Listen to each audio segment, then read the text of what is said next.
Hello, you're listening to Hibs Talk. I'm your host as always, Gav. Joining me today is Dave. Alright. Stephen. Hello. Craig. Alright. And Stuart. How you doing, guys? Alright. I'm no last. Yeah. Cheers.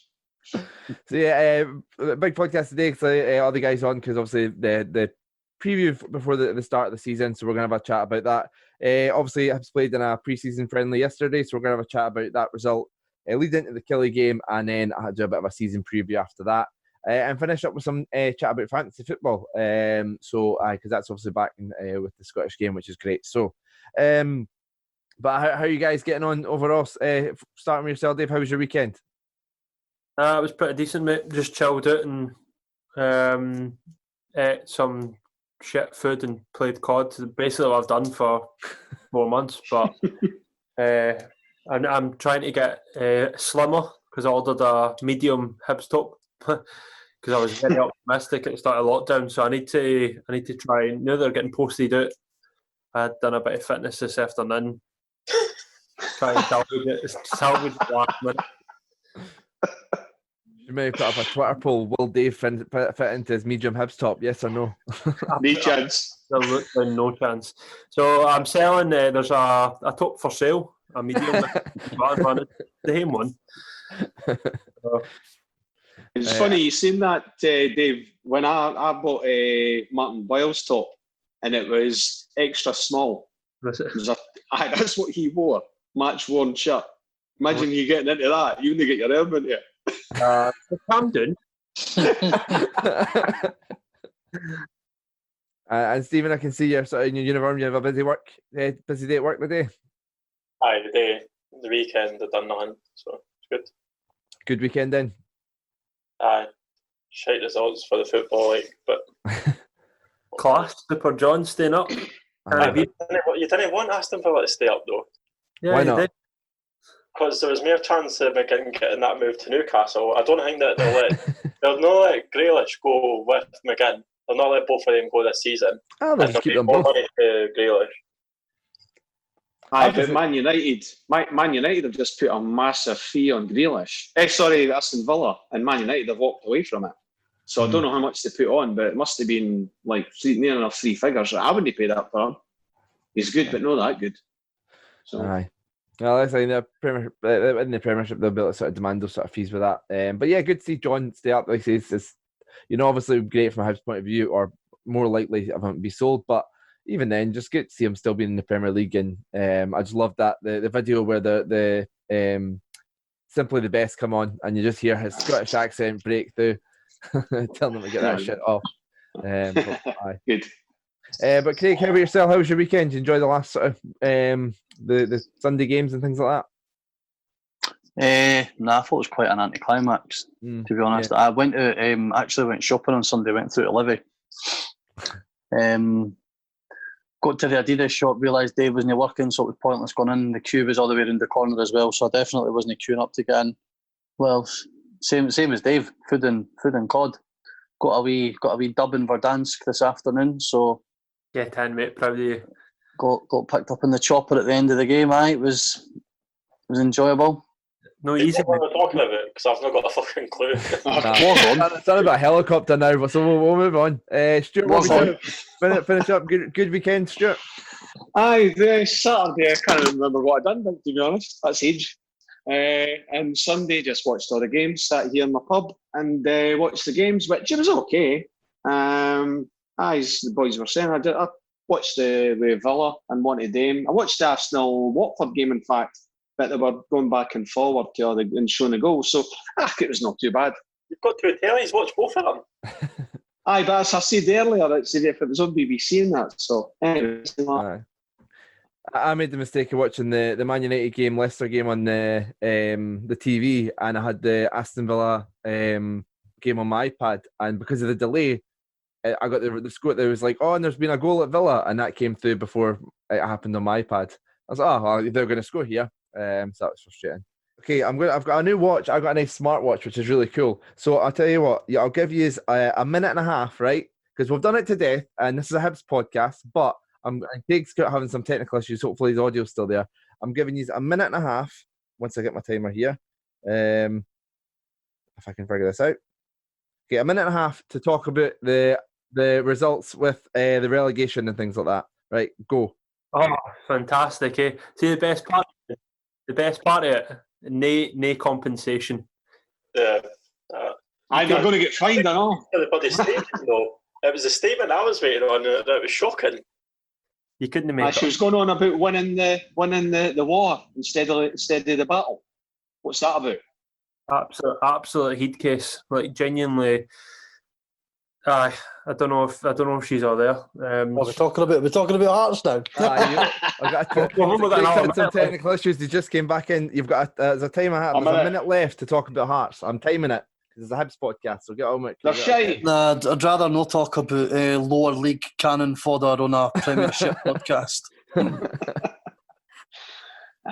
They're an embarrassment. Find out who their first game is tomorrow, so we can have a bit of banter about that. Been like, looking forward to like Morton away. I do feel quite sorry for them though. Like, why? They're going to have to play the semi-final 2 weeks after the season starts. Oh, boo! And they'll really have no excuse when they get bent over and slipped an absolute length. I hope that they didn't take tickets and then we sell all their tickets so the SFA still get money that the Hearts fans are trying to. Aye, but Hearts will still get money as well in that scenario because they'll be entitled to 50% of the gate split. To be fair though, they've got 30 teams that they can play in friendlies before then. I was going to say they've not got a decent friendly because everybody's league started because the big teams are kicking off at the weekend. Right, time's up. So speaking of friendlies, we had our last friendly yesterday. What a good segue there. We got beat 3-1 off Celtic at Parkhead. Fair to say both teams had a weak inside out, so a lot of sort of squad players and fringe players getting sort of last minutes and stuff. Craig and Stuart, I know you've watched the game. So Craig, start with yourself. What was your thoughts on Doig's performance? He's getting a bit of praise from the performance. I thought he'd done really well.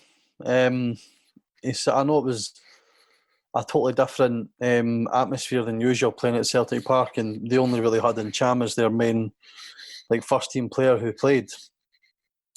But he was up against that Karamoko Dembele he was up against. And I thought he dealt with him extremely well. That Dembele he's got really fast feet. He's no blessed with pace, but the ball sticks to him. And Doig could have easily found himself in for a tricky afternoon, but no, I thought he'd done well, and he took his goal brilliantly. Came for a left-footed centre half to be finding himself in the box and having the fear, to maybe take a touch and see what other avenues were there to just slot it away was a good finish. I thought he'd done well. I thought Gav asked about Horgan. We can talk about Horgan. I mean, Stuart, what was your thoughts on Daryl Horgan? Oh, Horgan, aye, Horgan. I thought he played all right. He was on the front foot. I see a big change in him because of what he used to do last season and the season before. He used to go at the player and then cut in and lay the ball into whoever was sitting in midfield, Allen or whatever. He wouldn't take the man on, but yesterday he was wanting to get to the byline, so I don't know if he's been told to do that. So I think there's going to be a wee bit of a fight for that place between him, Boyle and Wright. Yeah.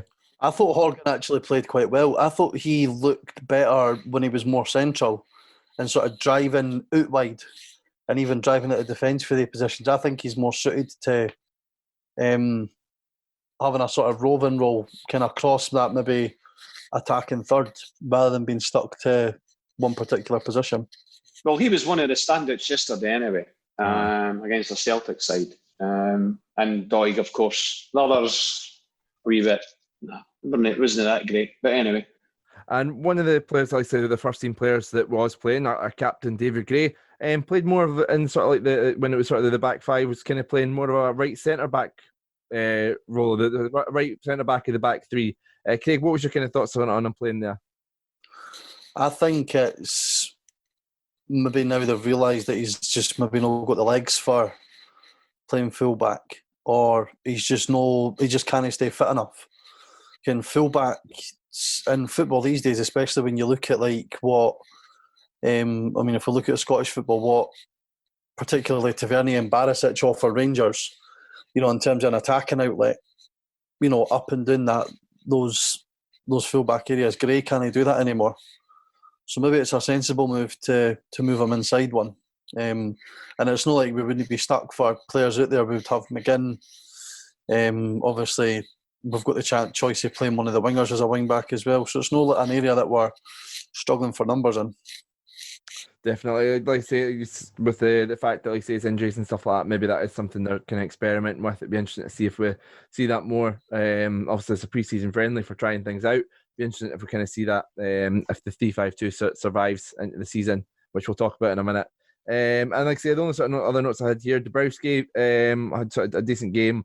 Could have maybe done better with one of the goals, but other than that, and yeah, the second half was a lot more flat, I felt, compared to the first half.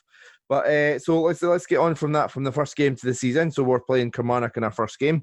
They've had a wee bit of business done. They've brought in Danny Rogers. That was today actually, from Aberdeen on loan. The goalkeeper. They've brought in a left back from Pompey, a centre back from Bournemouth, a right back from Hamilton, and a winger from AFC Wimbledon.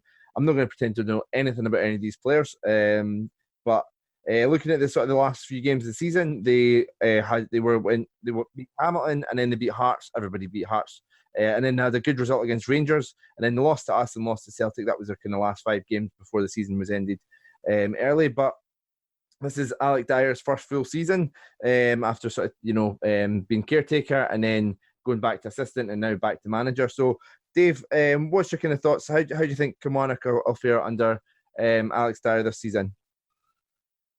I don't know. I actually fancy Kilmarnock to start struggling again now, because they were just kind of that team that was always like 8th in the table, and then they've had a wee resurgence. But I fancy them kind of drop back down to that kind of level. I think with a plastic pitch as well, though, like that old crap, but I think it does give them an advantage, and it makes them have a certain level of consistency that maybe wouldn't have if they had a grass pitch. You know what I mean? So I think that probably does help them. But and Stephen, we've got the assistant manager to Scotland, Alex Dyer, there at Kilmarnock now. So what's your kind of thoughts on him? Do you think he can sort of step out of that role as number 2 and sort of in a first full season and sort of really kick on as a manager in his own right?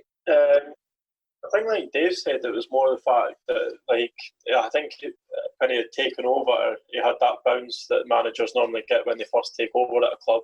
Well, apart from Hibs, because normally our managers are shite when they start. But I think they will just sort of slip back into mediocrity quite quick. And they've lost a lot of good players as well. Obviously, Stephen O'Donnell's probably the biggest loss, but they've got players that need a breakthrough, and I don't think that Alex Dyer's done enough. Well, Chris Burke quite old as well. And he was probably one of the better players last year. So it's just we can turn around and keep that going. I just don't know if they can or no. But I quite like how Kilmarnock went with the number 2 option, because I quite like that progression and promoting from within. They didn't like Rangers, so I hope they're all right. So we've spoken the last few weeks in the last couple of podcasts about where the squad is at and what we still need. But let's have a chat about what we've got just now ahead of the game on Saturday. So let's have a chat about how you would set up. Stephen, I may as well get you over and done with. I'm guessing you're going to say we should play 3-5-2. Aye, or 4-3. I think it just makes sense with the players that we've got and with the way that Doig played as well. If they've got to bring him through into the first team, just have him as a second option to Newell. But I think you've got to incorporate all the strikers as well. So it'd be good to see how Nisbet gets on in the first game. And Hibs have got quite a good record in the first game as well. With the last few seasons, we've won 2-1, 3-1, 3-0. So hopefully they keep that up. But yeah, 3-2. There was reports today, Craig, that that Doig has been missing from the pre-season friendlies because of a knock he picked up, but he should be involved for the Kilmarnock game. So I guess the phrasing was involved. Do you think they could potentially, if he's not been playing the pre-season friendlies, not start with him and either go with Nisbet alone up top or potentially bring in Gullen? Probably. You'd quite like to see Nisbet and Doidge given a start together, though, given that, in the last 12 months, we've spent a good amount of six figures on both of them. If you're looking at what the reports are, between the two of them, they've cost us $500,000. So you want to see them playing together as quickly as possible. But I think if Doidge isn't ready for a full 90, there would be no harm in giving Gullen a start up with Nisbet.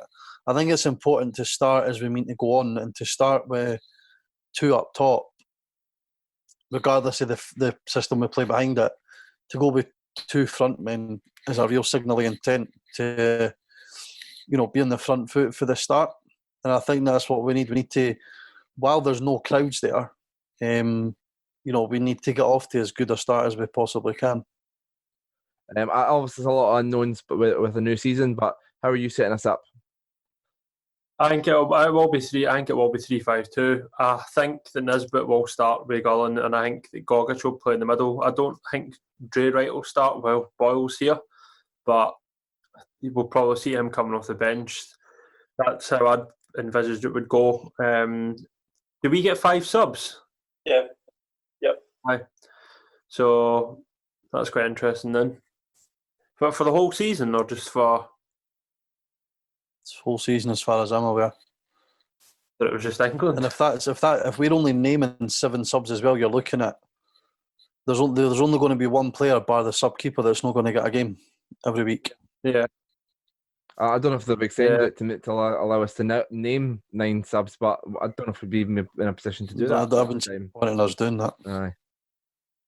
So how do you see us setting up, Stuart? Are you going for the 3-5-2 as well? I'm always a 3-5-2, but I think they might go 3-1-4-2. Might put Gogic in front of the 3 to protect him, and have Allen. I would play Newland beside Allen, because Newell's a good player when he plays, when he's involved. Sometimes when he gets put in the wing, he's out of the game. But you put him in there with Scotty Allen, and there's potential if Doidge can't play, they might play Boyle up top with Nisbet. Now, the two of them are quick, so that could be quite interesting to see what Boyle can do up top with Nisbet, and then put Horgan on the right wing back. So there's I was looking at the actual team it could be, and it's actually quite a nice problem he's got, because I just mentioned 9 players there that I've got on my bench, and the team there that are that you could interact with Boyle and Doidge up top if Doidge isn't fit. I have to say, I think I sort of put scribbled down here, especially with Doidge, that sort of report with Doidge. I'd scribbled down a 4-2-3-1, but the more we sort of talk about, a 4-3-3 basically. I'd sort of put down, but the more we sort of talk about the fact that we've been playing that formation a lot in pre-season, I think it probably does lean towards sticking with that back 5. I would like to say I had sort of quickly here. I had Rocky and goals, and then Porteous and Hanlon at the back, Gogic in front. And I went for Allen and Hallberg and Nisbet up top on his own, and started Horgan because, like I say, he's been impressive in pre-season. Maybe I'm getting my hopes up. I'm going to be hurt again, but I think we've seen glimpses of that player that's there. Who did you have at centre half, Gav? Porteous and Hanlon. Nah. And I had Porteous, Jackson, and Hanlon. My three centre halves. Craig, you don't seem convinced about Porteous and Hanlon. What? Nah, Porteous. Gogic in front of them. Porteous. If we're going 3 at the back, Porteous, McGregor, and another. If we're going 4 at the back, Porteous and McGregor for me. McGregor? Aye. Fucking hell, man. Honestly, based on what I seen yesterday, wouldn't they want Jackson or Hanlon? The thing is, I don't think we've got enough. We've not done enough with that back line for us to improve dramatically. Unless, like I said last week, unless Gogic is coming in and is an absolute mastermind, we've still not done enough. Well, we've not done anything with it at all. So that's the thing, though. Like, Gogic isn't fair enough. He had the most interceptions in that, but Hamilton were still they're second bottom in the league. we must have conceded in the bottoms, like the top three most conceded goals last season. So obviously, if you're talking about one player not making it, like, has Gogic really got to make that much of a difference to defence? It's more about what he does pushing forward for me, I think. Well, like I say, that's what we're sort of signing him for. And I mean, I think, yeah, I can understand what you're saying about Hamilton, but the guy, has done really well at Swansea before.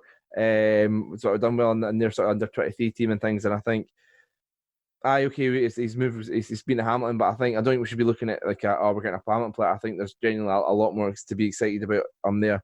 No disrespect to Hamilton. But yeah, it's a bit of an interesting one. It'll be interesting to see how we can go in terms of, like, say, the centre back pairing for the season, whether it's a 3 at the back, whether it's a 4 at the back, how the defence sort of looks.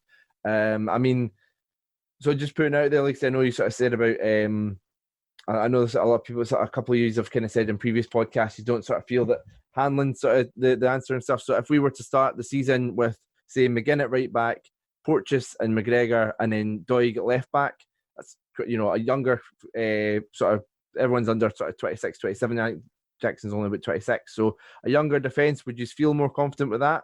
A lot of people have said about getting away from the Scottish Cup winning defence. Would you feel more confident if that was the starting defence? Dave, start with yourself.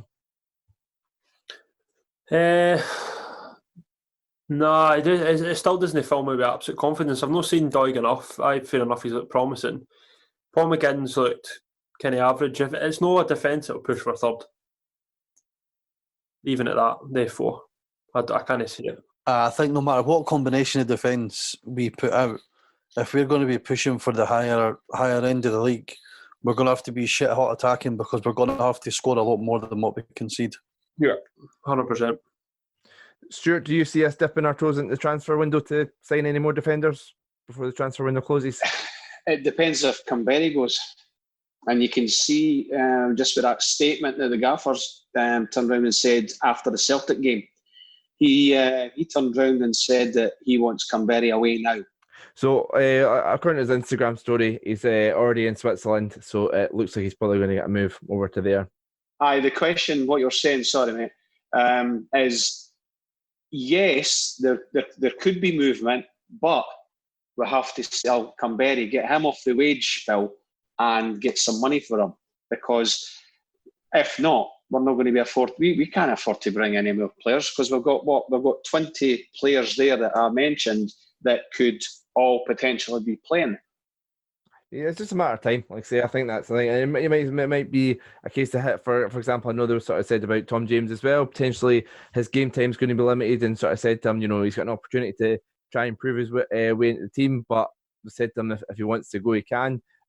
So there's potentially, like I say, it might be a case of having to get somebody like him off the wage bill as well in order to bring more in. But like I say, I understand what you're all saying about the defence. I maybe too optimistic, new season optimism too much, but I think McGinn, didn't he offer a lot going forward? I'd be a lot more comfortable with Naismith, but I'm willing to give McGinn a second chance. Porteous and Hanlon, I believe, is the strongest centre half pairing. I understand what you're saying about Hanlon, but I think protection of the defence with somebody like Gogic in front of them will make a big difference. And then, left back, Louis, with full pre-season in him, or potentially Doig at left back. I don't think it's sort of as doom and gloom as it's kind of being made out there. But that's, like I say, I just have to try and put a positive spin on it to try and balance it out a bit. But that is just genuinely my opinion. Anyway, let's move on. So let's get on with the season preview.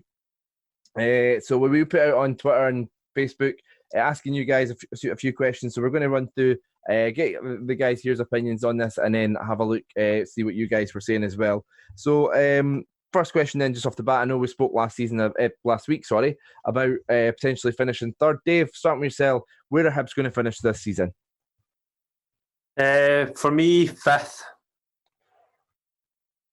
Okay, why are you saying fifth? Because we've not improved the defence. I think we'll probably be a wee bit better going forward, but I think we'll leak too many goals. Unless Gogic is an absolute world beater, then I think jumping up 2 places with Gogic is probably realistic enough without it being stupid. And I probably have got my pessimistic heat on, but I just think fifth. So I think. Stephen, where are you going for this season? I'd say fourth. I think that we'll score a lot more goals this season, and I think that that's what's got to get us to places. I think at the start of last season, that's when we were conceding most of our goals when Hecky was still in charge. And I think when Ross came in, he started to steady it up a wee bit because he was playing the three defenders and the wing backs. 2-5-2. 3-5-2. So, I think, like Dave says, I think third's too much a push this season. Just try and get fourth, but it'll be because we're outscoring teams. I think we'll still be in the bottom six of conceding. Craig, where we finishing? Third. Love it. So what you just sort of said about the defence, what's sort of making you still confident we can finish third? Is that to do with other teams or? I just don't think it's going to be a season like you've got games that can be like eliminators in terms of can teams going to Celtic Park and Ibrox now aren't they going to have 50,000-60,000 screaming at them?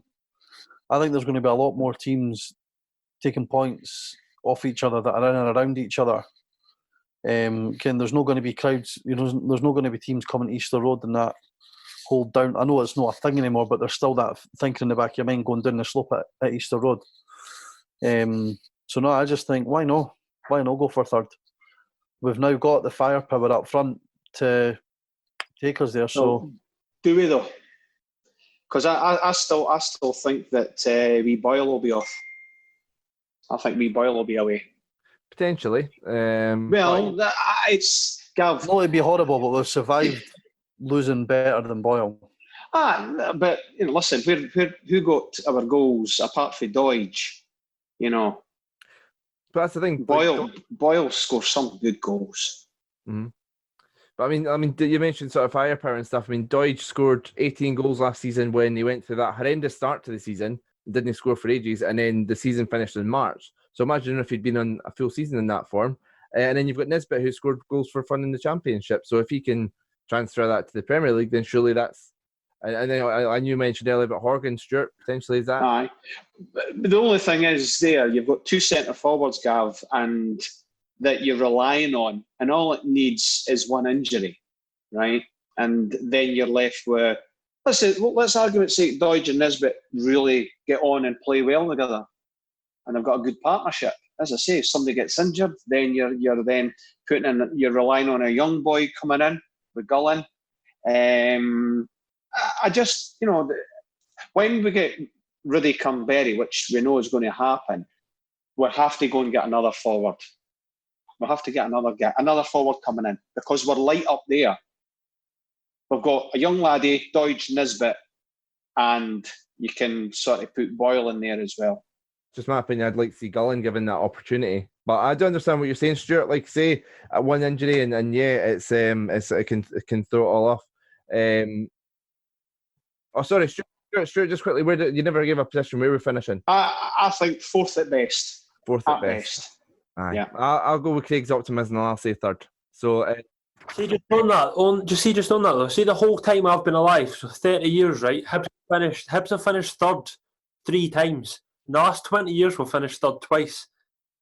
I'm not going to straight away go from us finishing 7th with a third wash goal difference to finishing just by goal firm. Like, nah. I want to be that optimistic, and I hope he's all right, but I just can't see it. I'm the exact same. I don't think that we'll get in front of Aberdeen, Rangers, Celtic. There's no danger. You're not going to get past the Old Firm. Aberdeen, don't know why, but they always just seem to, just finish that third all the time. They'll push there and then they'll fall away. And then, of course, we had Motherwell this year. So, you could be 4th, 5th. Third in the Scottish Cup in the bag before Christmas. There we go.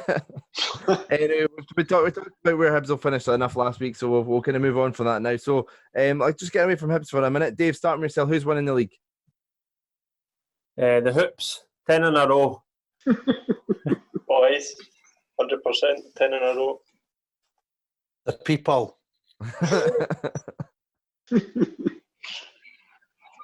I still think Celtic are too strong. They're going into the market again to go and get that guy from West Ham. Stuart, here's a question for you because you'll come better than us. Who's better? The Celtic team now going for 10 or the Rangers team that were in the 90s going for 10? Oh, definite Rangers. No. By far. Oh, you're talking about That's why Rangers are extinct. Like, Ah, no, aye. Way back then, when you're talking about Gascoigne and all that, there's nobody would touch them. However, now Celtic will bottle it. Celtic. I still think that. Well, there's Rangers. They played 5 games, and I know that it's no the top teams, but they played 5 games. They've never let a goal in. Yep. There you go. And if you can score 1 in each game, you've won them. And it's kind of that's stupid, but I watched Rangers last night against Coventry. I know it's only Coventry, but they always say the English teams are a lot stronger and whatever. And Coventry were never. They couldn't even get in the game. Rangers. Honestly, I couldn't fucking believe it. How I'm saying how good they look. And I didn't want them. I hate Rangers. Fucking Dave, I hate them. But but I want Celtic to get the 10 in a row just to shut them up. Oh, I'd need to move house. I'd and turn my phone off and everything because all my mates are Rangers fans. Two Hearts fans, the rest Rangers. I'd need to move. So getting away from the Celtic in 10 in a row, who's going down? Hearts are already done. Sorry.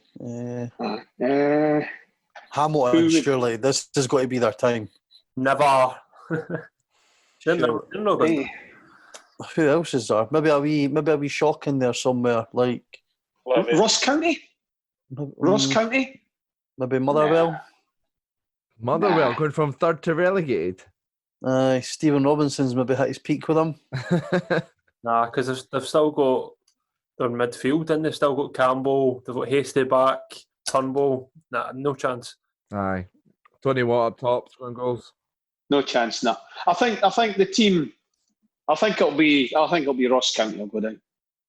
My opinion. Dundee United, if they somehow sell Shankland, because they're a gang. They're an absolute gang. They were hopeless when we played them last season. Aye, because who's that? That's that midfield guy. He's just a Christ. What's his name? Is it Butcher? Butcher, the hammer thrower. Aye. Him. Hotspur after. He would fit in there. Jesus, man. There's a question, right? See, how many strikers have actually transferred their form for the Championship into the Premiership? Because you look at Cummins when he was with us, scored bags of goals in the Championship, went to Rangers on loan in the Premier League and scored none. Didn't get a massive chance, so to be fair. I'm for the future. Nisbet made the transition seamlessly. Who was our strikers? Simon Murray. Murray's a hero. Nisbet and Dranklin, if he says, we'll score loads of goals this season. I've no doubt about that. But we'll wait and see if I'm wrong. So let's say some of your guys' comments. Scrolling through here, I can see Harry had sort of said that Hibs are going to stop 10 in a row. Hamlin are finally going down. Liam is saying about finishing 3rd. And I can see here that a lot of people agreeing with Dave and sort of saying about 5th. And sort of missing out on Europe. A few people saying for 4th, and the odd people saying for 3rd. A couple of people mentioned here about how the defence is just not good enough to sort of do that as well, just like you guys have sort of said there.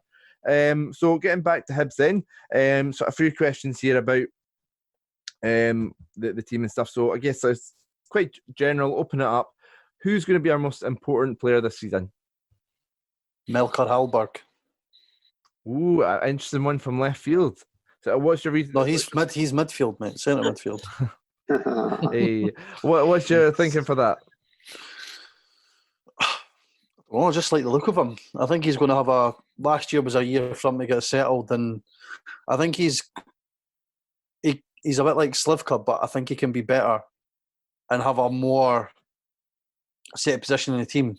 I mean, I know the 2 goals that he scored, I know they were almost consolations, but against Celtic and Hearts, breaking through the lines and getting through from midfield, we need somebody that's capable of doing that. He seems to me... He had a shocker yesterday, Craig. Aye, but so did the rest of them. Malin, I'm not even getting started on him. But Ken, it's... You can only do it like that. It's a pre-season friendly. Like, I couldn't care. They could all have stinkers. Like, everybody's crying that Doig's going to be the next best thing after seeing him once against Celtic. Ken, there's nothing to say that he's going to continue that on. There's nothing to say that Hallberg's no going to turn round what was admittedly an average first season for us. I just think he's going to step up and he's going to be a real important player for us in the middle of the park. Now, especially if we've got Gogic, who can let him move a bit forward, because Hecky tried to get him to be the sitter. Aye. And he just wasn't good enough for it. Yeah, and I think Jack Ross kind of tried to keep that going, sort of keeping Hallberg in that the box of the bottom of the diamond, a completely new position to him. And then when they changed to the 5-3-2, Hallberg got put out of the team. And like I say, so maybe now, like I say, we're full preseason and stuff, but getting back to his original position, which is best, maybe we'll see the best of him. So opportunity there. So Stuart, who do you think is going to be our most important player this season? It has to be one of the forwards, Doidge or Nisbet, because we just spoke about our defence is shit. So we need one of the forwards. We want two of them, but I would say Doidge to pick up for where he left and start scoring goals again. And if no him, Nisbet, it has to be one of the forwards, because if we don't score, we're in deep doodah. That's my opinion. I mean, last season we did finish the third top goal scorers outside the old, so the highest goal scorers outside the Old Firm. So hopefully with the addition in Nisbet, we can carry that on. But yeah, so Dave, what about yourself? Who's your most? Are you sort of sticking from the forward line as well, or you got a different player down? No, it's a similar idea to Stuart. Like I think it'll be like Scott Allen, because I just think Gogic hopefully free him up so well. Like Craig's thinking for Hallberg, and him just playing Boz through it, if we're playing two up top the whole season, if that frees him up and lets him just be as creative as he can be, he could be putting stuff on a plate all day long. And if Nisbet is the finisher that he's going to be, and Doidge picks up his form, then I think Scott Allen could be easily one of the most important players. So we're going to have Scott Allen playing sublime passes. We're going to have Nisbet and Doidge scoring loads of goals. Gogic sitting in front and tidying everything up. We're going to walk it to third place. Stephen, Stephen, who's our most important player this season? Joe Newell, 100%. Wow, interesting. This one is from left field. That's the thing, though. Versatile. That's all you need to say. Like when he had come back into the 3-5-2, he had the high assist rate. His crossing's probably the best that we've ever had, at least in the last 20 years. The fact that he can play right across the midfield as well, like it gives you options, and that's what we're needing. That was the thing that Jack Ross was praised on, was the fact that he can change a formation during the game, and no play across it. So. I was just going to say, Craig mentioned the Dundee United game earlier on, and I know Doidge got a hat-trick that day, but I think Stephen Whittaker actually got man of the match. But to me, it was Joe Newell, because did he not get a hat-trick assist? He was absolutely brilliant that day. Yeah.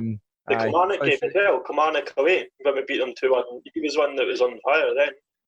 Well, that's what I said, that when Newell put him in midfield with Allen and put him in there with Gogic, either behind them or in between them. So these two, have you got two football players? He's got more on the wing for you though, because he's actually a wing back that tracks back, and that's what we were missing. The fact that Stevenson he doesn't do as much leg work. If he's got the ball, he doesn't push as far forward as Newell at such a quick pace. And plus, if we've got Boiler right on the other wing, it frees him up.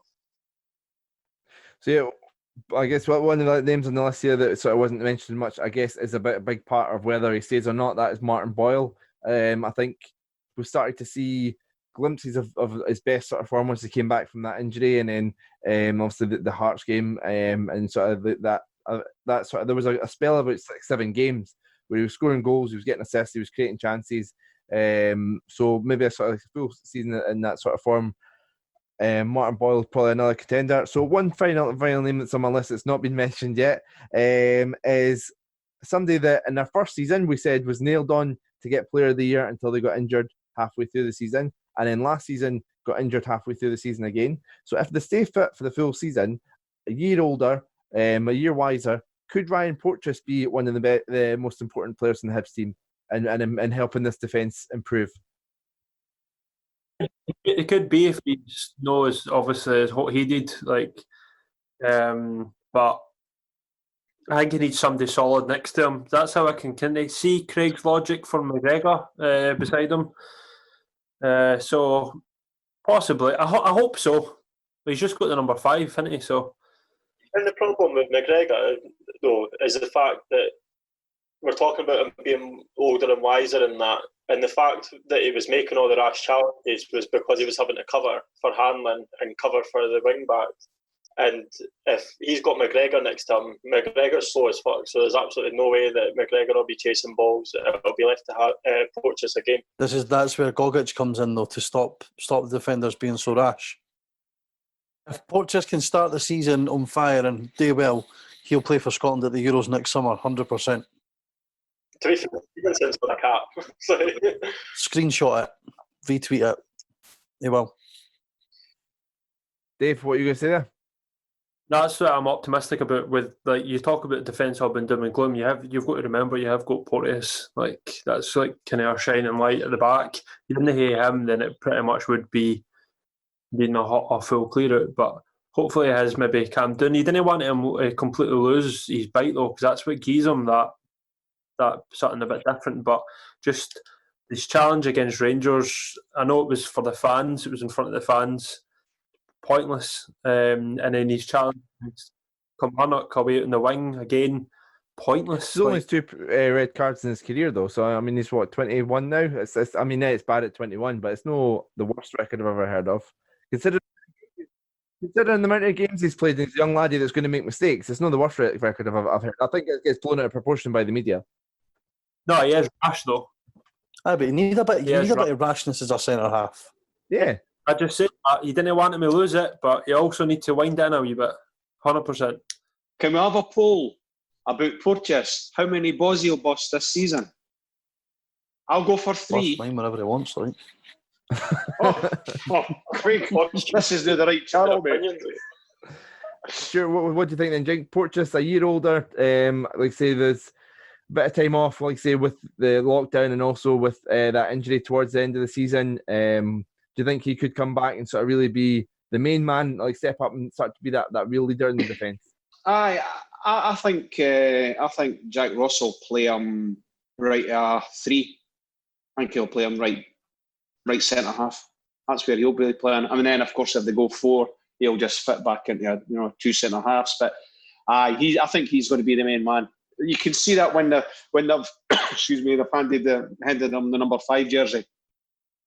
That's just told them, just saying, right, son, you're going to be in my plans now more than what you were. And I think he'll be on the team sheet all the time. First, at the back. The thing with Porteous as well is this is going to be his 4th season as a first team player.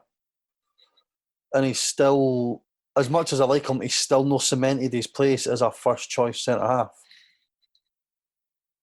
This is what I'm saying with you saying about him getting the number 5 and whatnot. I think this is him now. It's going to be between Jackson, Hanlon, and McGregor to partner him. Aye, yeah. I think he's kind of right enough Hanlon a bit soon, and I think with a bit of protection front of defence, I think we'll see an improvement. But I might be wrong. Maybe we're doing something better. But that's my opinion. I think Hanlon's a good player, and I think he has been written off by fans a bit too early. I just thought somebody's been practicing throw-ins. For 4 months, as long as I've been fucking practicing throw-ins, and I'll be happy. How many times did we get that ball away? I can't help, man.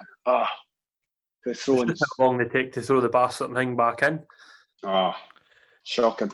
Right, so quickly, just who's going to finish? So a quick fire round. Who's going to finish Hibs' top goal scorer this season? Dodge. I'm going to stick my neck out and go Nisbet. Dodge. Alan. I'm going to go for Dodge for the reasons I said earlier on. The fact he scored 18 goals without scoring at the start and the season finishing early. Definitely Dodge, although excited to see him Nisbet. I said a one word answer and I've went on a rant myself. But anyway, finishing up the podcast today, make sure you download the Scottish Fantasy Football app. Great to have Fantasy Football for a Scottish game. It's great to see that back. And yeah, we've got a league, so make sure you join the Hibs Talk League. It's just on the featured league, so you can just search for it in there. Get your team ready for game week 1, and let us know what Hibs players you are going for on either on Twitter, on the forums, or on Facebook, or wherever you want. So we'll finish up there, folks. Enjoy the last few days without Hibs. Great to have Hibs back. Follow us at HFC Talk or wherever you get your pod, and subscribe wherever you get your podcasts. We'll be back next week to no doubtably talk about a great performance and great result against Kilmarnock, and look ahead to the next game. I think it's at Livingston after that. I'll double check. But anyway, enjoy the rest of your weeks, folks. Thanks again. Cheers.